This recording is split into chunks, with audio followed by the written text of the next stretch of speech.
आपण मानकु आनुष्ठानिक भाव में मु एवं आमर सीनियर आमर वाइस प्रेसिडेंट भी अच्छा संजय दास वर्मा, आमर वाइस प्रेसिडेंट अच्छा अरुण साहू एवं सांसद आमर सुभाषिष खुंटिया अच्छा एवं आमे घोषणा करने चाहूँ जे अति खुशीर कथा जे आमर प्रिय नेता ओडिशावासी प्रिय नेता मान्यवर सभापति विजु जनता दलर पूर्वतन मुख्यमंत्री विरोधी दलर नेता श्रीयुक्त नवीन पट्टनायक शनिवार दिन आसी भुवनेश्वर रे पहुंचुछन्ति एवं तांकर आपण माने जानिछन्ति 20 तारिख दिन से जाइथिले चिकित्सा पाए 22 तारिख दिन तांकर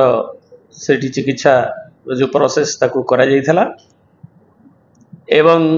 से डॉक्टर को परामर्श अनुसार डाक्तरखाना रु जाइकरी 7 तारिख दिन से भी आनुषंगिक डाक्तरी परामर्श रे जहाँ चिकित्सा आनुषंगिक चिकित्सा से थिले एवं डाक्तर को परामर्श अनुसार तांको से 12 तारिख दिन ओडिशा आसी पहुंचुछन्ति भुवनेश्वर पहुंचुछन्ति।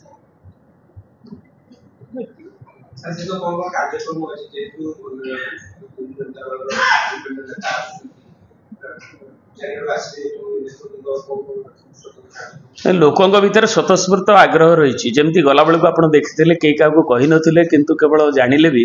लोकों मन में गोटे रही प्रति जो भल पाइबाटा रही सेटा से माने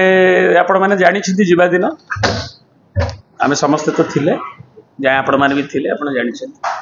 तेणु एथरे किसी गोटे विधिबद्ध नहीं अरेंजमेंट लोकों को केवल तांकर जमती से उद्विग्न जे केबे आम प्रिय नेता फेरी एवं श्री जगन्नाथ अपार करुणा से 12 तारिख दिन आसिक पहुंचु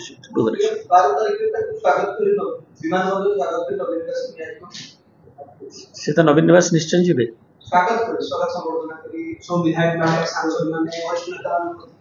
मैंने उपस्थित रही पारती स्वतःस्फूर्त भाव में जो मैंने उपस्थित रही पारे।